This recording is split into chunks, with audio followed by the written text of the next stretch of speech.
The first gunshot echoed through the ICU like a thunderclap, rattling the glass doors and freezing every heartbeat inside the room. Monitors shrieked. A crash cart tipped over. And in the middle of it all, a man trained for war stood stunned, while the so-called civilian nurse he had mocked minutes earlier stepped forward without hesitation. If you believe in kindness, second chances, and never underestimating someone by their title, take a moment right now to like, comment, share, and subscribe to the channel. Stories like this remind us that heroes don't always wear uniforms. It was just past midnight at St. Catherine's Medical Center in Norfolk, Virginia. The storm outside clawed against the hospital windows, lightning briefly illuminating the rows of fragile lives inside the intensive care unit. Commander Ryan Mercer, a decorated Navy SEAL leader with 20 years of service, stood rigidly at the foot of his injured lieutenant's bed. His presence alone seemed to command the room. Broad shoulders, hardened expression, a man used to giving orders and being obeyed. Across from him stood Nurse Hannah Brooks, adjusting an 4-line with steady hands. Her badge read Registered Nurse, but to Ryan, that word might as well have said civilian liability. He had made it clear earlier. He questioned her dosage adjustments. He challenged her authority to manage combat trauma. He had even muttered under his breath that battlefield medicine was no place for someone who had never worn a uniform. Hannah had heard every word. She said nothing. Hannah was not tall, not physically imposing. Her auburn hair was tied back in a practical bun, her eyes observant and calm. She had worked 15 years in trauma units across the United States, including during the chaos of Hurricane Harvey in Texas and the Las Vegas mass shooting aftermath. She had seen blood pool on floors and families collapse into grief. But she didn't wear medals. She wore scrubs. Ryan saw medals. The tension between them simmered like static electricity. Lieutenant Caleb Dawson lay unconscious, chest rising shallowly, a chest tube draining dark blood from a wound that had nearly claimed him overseas. Ryan trusted his team with his life. Trusting a hospital nurse with Caleb's was something else entirely. Then the power flickered. At first, everyone assumed it was the storm. Then the screaming started. Down the corridor, glass shattered. Heavy boots pounded against tile. A security alarm wailed. Someone shouted about armed intruders forcing their way through the emergency entrance. Norfolk had seen unrest before, but this was different. These men were organized. Intentional. Dangerous. Two masked figures burst into the ICU hallway, weapons raised, panic trailing behind them like smoke. They were desperate, cornered criminals fleeing a failed robbery nearby. The hospital had become their hiding place. Ryan's instincts ignited instantly. He scanned for exits, for cover, for threats. But he had no weapon. Hospital protocol had required him to leave it secured outside. He was a commander without command, a warrior stripped of his battlefield. One of the intruders grabbed a nurse near the medication station, pressing cold steel to her temple. Patients began to code as monitors flatlined from neglect. Chaos bloomed. And that was the moment Hannah moved. There was no trembling. No hesitation. She hit the emergency lockdown switch under the central desk, sealing the ICU wing doors. She shouted precise instructions to the staff, directing 2 nurses to manually ventilate critical patients, another to secure narcotics, another to shut off corridor lights to reduce visibility. Her voice cut through panic like a blade. Ryan stared. This was not the timid civilian he had dismissed. This was command presence. One intruder forced his way into Caleb's room, searching for a place to barricade. His wild eyes scanned for leverage, hostages, valuables, control. He saw Ryan first, then Hannah. He ordered them to step away from the bed. Hannah didn't. She positioned herself slightly in front of Caleb's ventilator, shielding the tubing with her body.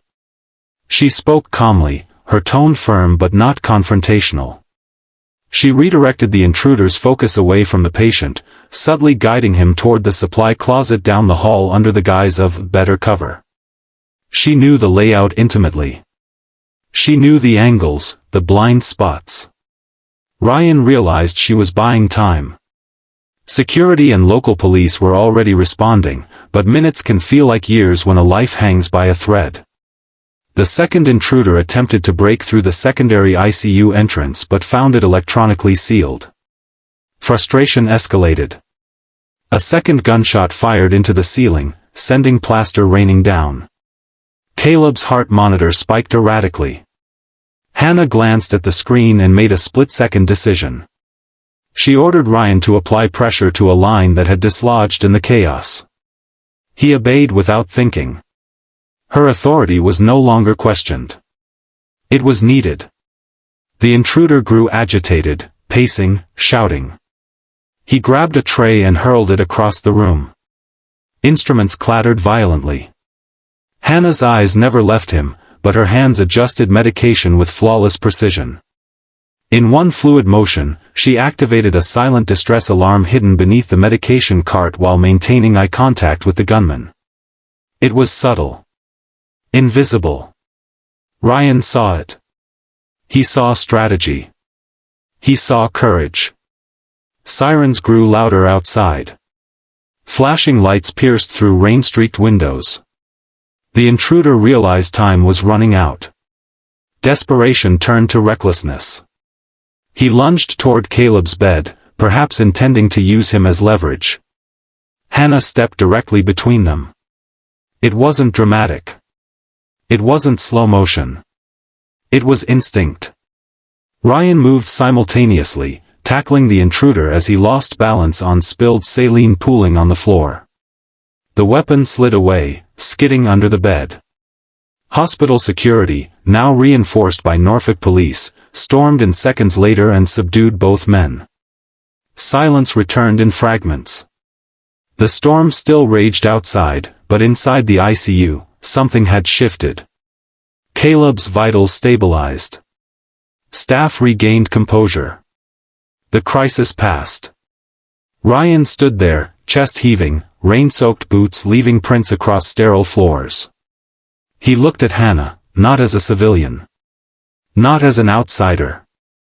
But as a leader who had protected his man when he could not. In the quiet aftermath, while maintenance cleared debris and police took statements, Ryan approached her. There were no medals exchanged.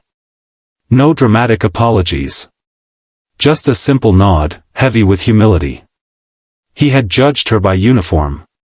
She had proven herself by action. In the days that followed, Caleb recovered steadily. Word of the incident spread through the hospital and eventually reached Naval Command. Hannah declined interviews. She returned to 12-hour shifts, caring for strangers with the same steady dedication. But something inside Ryan changed permanently. He began advocating for integrated trauma simulations between military units and civilian hospitals. He invited Hannah to speak to his team about crisis leadership under pressure. He listened. Because bravery doesn't belong to one profession. It belongs to character. Before we reach the end of this story, I want to ask you something personal. If Hannah's courage and resilience moved you even a little, please engage with this video, like it, share it, and let others hear about the quiet heroes among us. And right now, comment the word respect if you believe true strength is shown through actions, not titles. Months later, Ryan visited St. Catherine's again, not for an emergency, but to deliver a plaque recognizing the ICU team's bravery. He handed it to Hannah in front of her colleagues. There was no mocking tone this time. Only gratitude. As he walked out into the Virginia sunlight, he glanced back through the glass doors. Inside stood a woman in simple scrubs, adjusting an IV, offering comfort to a frightened patient. No spotlight. No applause. Just quiet heroism. And perhaps that is the most powerful kind of all.